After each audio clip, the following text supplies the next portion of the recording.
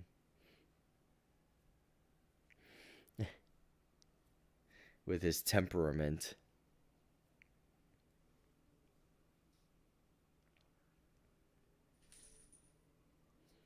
So that was a nice, good ending for Rabbit for once. After all the owning he got for trying to bite off other people's gimmicks. Bugs killed Sylvester. Now, the story leaves an out. If he's not dead, he's still running away.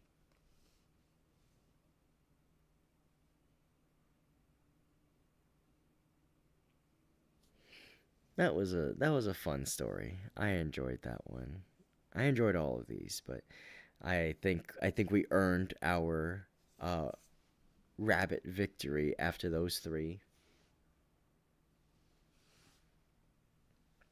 So that was uh, that was pretty good. That was fun. That was a lot of fun. I really enjoyed reading these stories for you guys. I know that November's coming to an end, and technically, a I don't have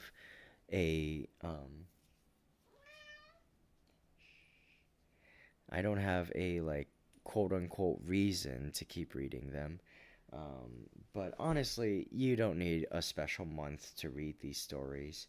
You know, especially the way I see it, especially if you live in this land, you know, land that was taken from these tribes and these people. I think the least you can do is preserve some aspect of their culture by reading their folklore and their myths, and sort of, remembering that they're people. Um, Obviously, these people aren't uh, gone. They're not entirely like was were, but I think it helps that like it helps having access to these stories, to see where the people of that time kind of got their myths and sort of saw the world around them. It really puts things in perspective, and I think that as people who share this land that was taken from them, we should connect with them in as many ways as possible. They're so fun, and with Ray as narrator and commentator, they're more fun. That's very nice. That's very sweet of you to say. I don't claim to speak for any of these people. I do not descend from any of these people as far as I know, so I don't claim to be a mouthpiece for them. But I just think that as somebody who values reading and literacy and expanding one's horizons, that it's vastly important from not just a historical, but from a sort of just personal standpoint, that, it really, to soapbox a little, it does a lot of good to read outside of what we're used to. And a lot of people don't actively seek out native stories or indigenous stories and stuff like that.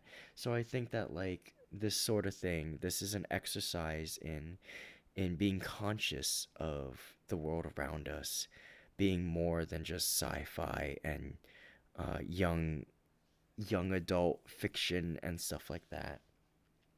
They have their place, but so do the stories of people who came before us, and people um, who had their stories unfairly interjected into or cut short, um, historically. So I think that, this is good stuff. This is good stuff, and I think that if you have the time, you should read some of them yourself, because I know I probably can't get around to reading all of these, because look at this. The page that I linked you, the page that I linked to you guys, the hub page, is Native American Legends parentheses A to B. Okay? I read the Abenaki legends and some of the Algonquin legends. There are so many other groups listed here, Blackfoot, Aztec, um, our, our Arapaho. There's so many more, and that's just A to B. If you look on the page, there's other legends, and you can see from you know Abenaki to Blackfoot, Caddo to Crow, Eskimo to Hoopa, Inca to Lumbee, more and more, all the way down to literally A to Z. There's a Z tribe in here. Like, there's a lot that can be learned from here, and I think that it's very important that we all make a concentrated effort to do so where we can. Um, So I'm definitely going to be doing more of these at some point. I don't know when, I don't know where. Kind of consider this like the Edgar Allan Poe stories, where they're kind of floaters. If I don't have an ongoing novel going on, I'll read more of these happily to you guys. We'll look through the other pages and other tribes, and we'll find some interesting stories. I mean, Glooscap is just one figure in one umbrella group's set of legends. Who knows how many other Glooscaps there are out there? Who knows how many other like interesting figures we could be learning about? So I'm very excited to do that at some point with you guys. I'll get off my soapbox now, but let it be emphasized one more time. Let it not be forgotten. I'm not just your standard VTuber in the sense that I just play games and just, do variety show stuff and do silly things. I do have a purpose and a mission statement, and I hold true to that mission statement as much as I can, which is why I hold reading streams every week. And that is to increase the literacy of my audience, to increase the love and passion for reading or for at least hearing stories, and actively seeking out more long form tales, and becoming more avid um, readers, critical thinkers, literary analysts, whatever have you. That's my mission statement. That is the main driving force and the core of Ray Langley. If I ever stop reading streams, I'm no longer Ray Langley. I'm just another PNG tuber, just another person who's out here, you know, being cute and playing games for you guys. I don't want that. I have a passion and a mission that I have embarked on with this channel, and it does me great joy in order to do. It does me great joy to do that every week for you guys, as much as I can. So, um, I love reading along with Ray. I love that. I really do. It really means a lot to me when when people enjoy the stories that I choose, or listening along to it. Even if it's background noise, it's still, I understand that many people have their multitude of choices of entertainment. So it makes me very happy that you choose me for any portion of your day. So with that said, I'm gonna stop being preachy, but um, I just wanted to reaffirm, mostly to myself, hold myself to the mark, what I'm here for, and so I think I've done that. Tomorrow I am going to be playing some video games. However, after all, we do still have fun here, and I don't want this place to feel like homework necessarily. Though at some point in the future, I am entertaining the idea of assigning some homework to you guys. Thinking about it. But tomorrow we're gonna have some fun. We're gonna play some retro games. I'm gonna be playing some NES and maybe some Super Nintendo games. Um, I don't know how much time I'll have. I don't know how long my voice will hold out, but I'm going to be playing some games for you guys. I'm going to be hopping around the 8 and 16-bit era. I'm currently trying to get stuff working for 64-bit, for Nintendo 64 and beyond, but it's proving to be a little bit finicky. So if I'm unable to do that, then we'll stick around the 8 and 16-bit eras. So that's going to be fun, but Miss Langley, I ate my homework. Excuse you, I am the wolf here. There should be nothing eating your homework. Anyway, um, Thank you all so much for dropping by today. Thank you all so much for hanging out, for listening to these stories, for reading along. It was a lot of fun to read more indigenous folk tales for you all. I'm very excited to see what I read for you next week. Even I don't know because I'm still coming back from being sick, so I haven't really planned a lot yet. Haven't really planned ahead. Foresight, what is that? We'll see. But tomorrow, video games. Let's rot our brains a little bit after all this reading. Just have a little bit of fun, a little bit of cozy holiday weekend vibes, you know? It's like staying over at your family's house for the weekend, for Thanksgiving weekend. So, we're gonna play some games and just chill out for a bit before we all go back home for start the new week. Um, so yeah, thank you all for being here. I will see you tomorrow. Make sure to eat well, stay hydrated, and get lots and lots of good rest. Take good care of yourselves and be excellent to each other. And of course, as always, remember to unshrimp yourselves. Have a radiant rest of your day, and I will see you tomorrow. And if you guys liked this voice, I may do it some more. So, you know, there's that to look forward to. Anyway, you guys have a great day. Take care, everyone, and I'll see you soon. Bye bye.